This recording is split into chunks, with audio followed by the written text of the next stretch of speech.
Thank you so much. I hope you can hear me. No, I don't have slides. It's a real honor for me to have been invited to attend and to speak at this meeting, which comes at crucial times when many of the principles and norms that have been established over the past 60 years are gravely challenged and undermined. Of course, we here in Europe are very much under the impression by Russia's war waged against Ukraine. But one of the gains that have been gains and progress that have been achieved in the past 25, 30 years is what is called humanitarian disarmament. And I was asked to give some reflections on this. And of course, I'm doing this more from the perspective of a practitioner, having worked on those issues for many years. I've done some writings on this issue, but of course it pales in comparison to what most other people who attend this meeting have done. So humanitarian disarmament, firstly, what is humanitarian disarmament? I'm not aware of a precise definition of what it is, but what I found, and I think this is a good way of putting it, humanitarian disarmament seeks to prevent and remediate arms-inflicted human sufferings and environmental harm through the establishment and implementation of norms. And this is an approach to disarmament that is people-centered, both in terms of substance and in terms of process. Humanitarian disarmament is guided by a bottom-up approach, by a rights-based approach, which emphasizes the rights of conflict and displacement-affected communities to safety and security. Humanitarian disarmament is thus very much coming out of the human security mindset. It's a human security approach.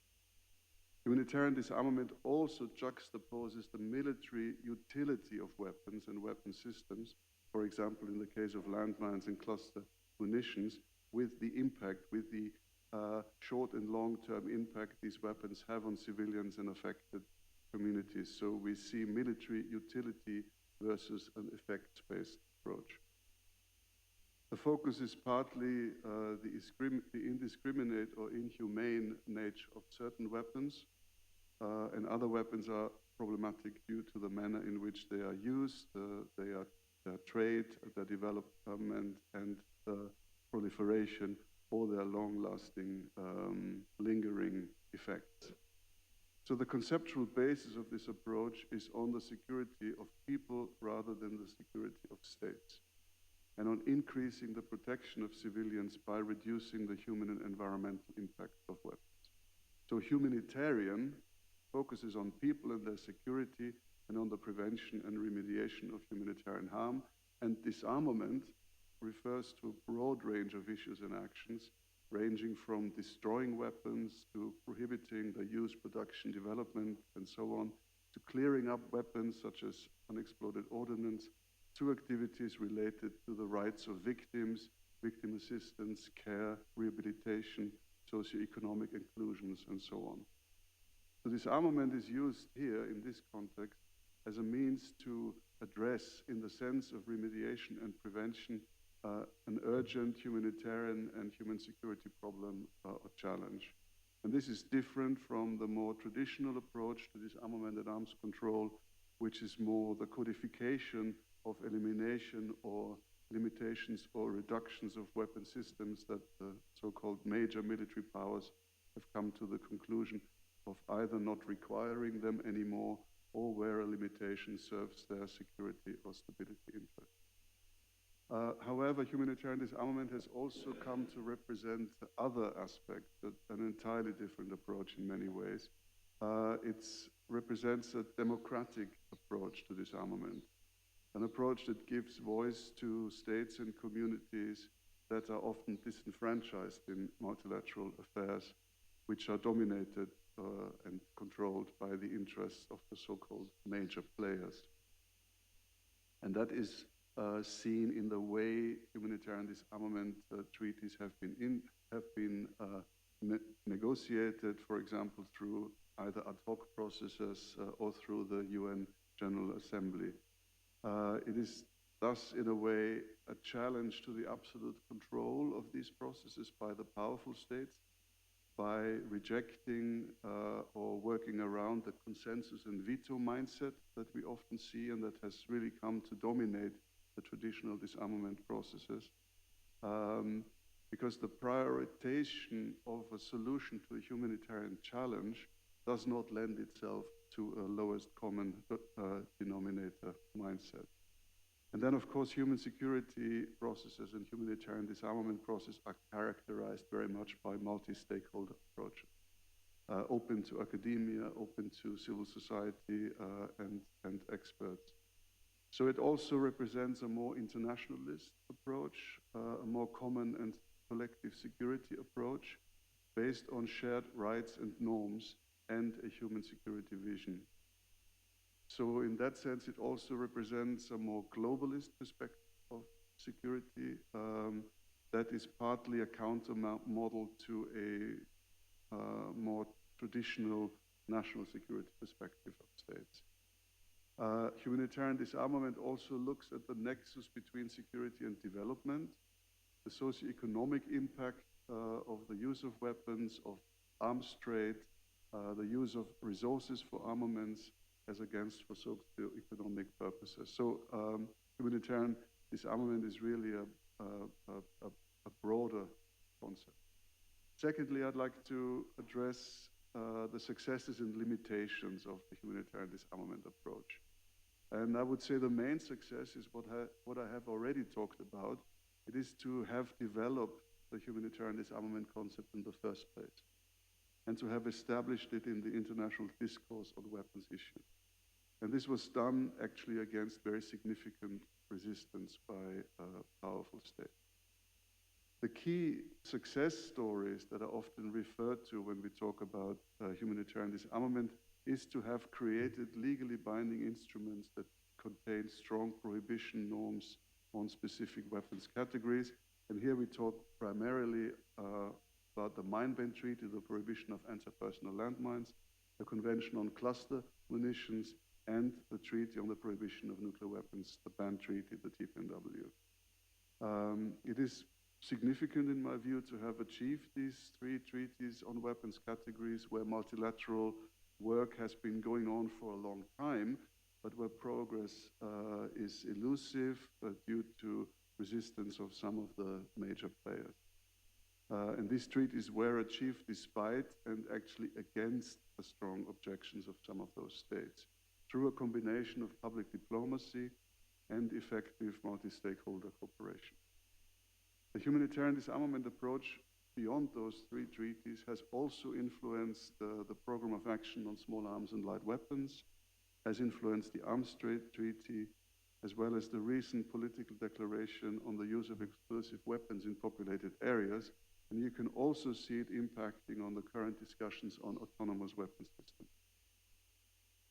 Now, how was this applied? I think the humanitarian disarmament case, in the sense of military utility versus impact, was relatively easy to make in the case of landmines and cluster munitions.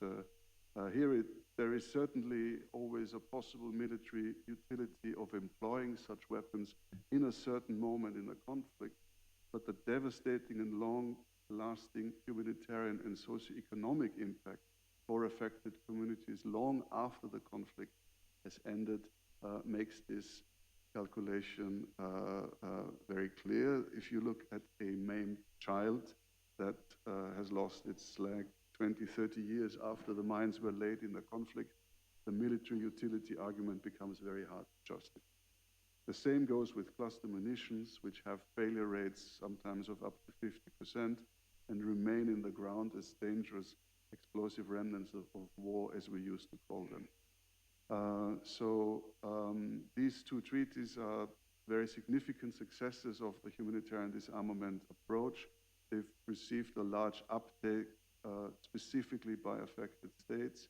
They have contributed to changing state practice. They've led to significant destruction of stockpiles, of clearing land, of victim assistance.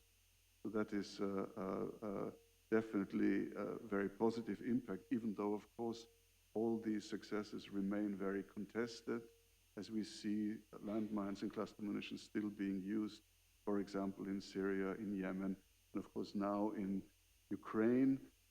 Ukraine in particular, we see massive use of landmines and cluster munitions by Russia in complete disregard of the IHL, of humanitarian norms.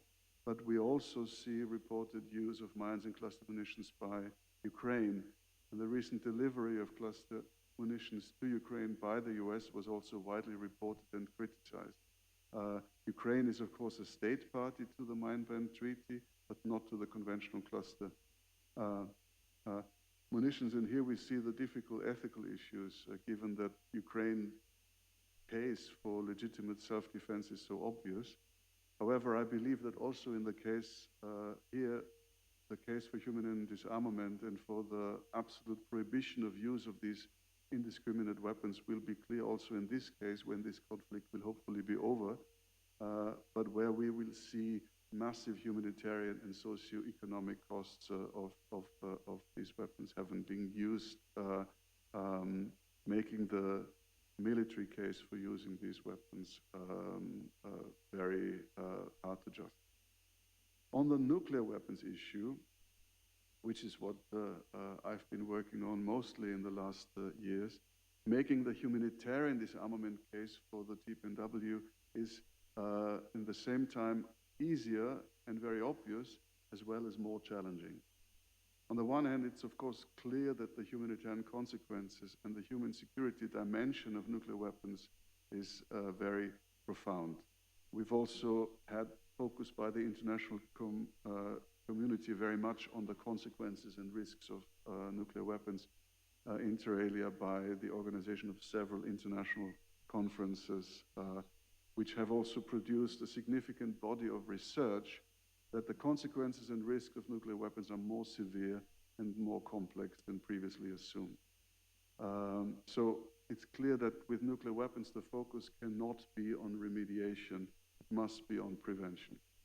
On the other hand, while the military utility of nuclear weapons is very much in question, their political and strategic value is considered vast by those states that have these weapons or that rely on their security, security assurances by nuclear armed states.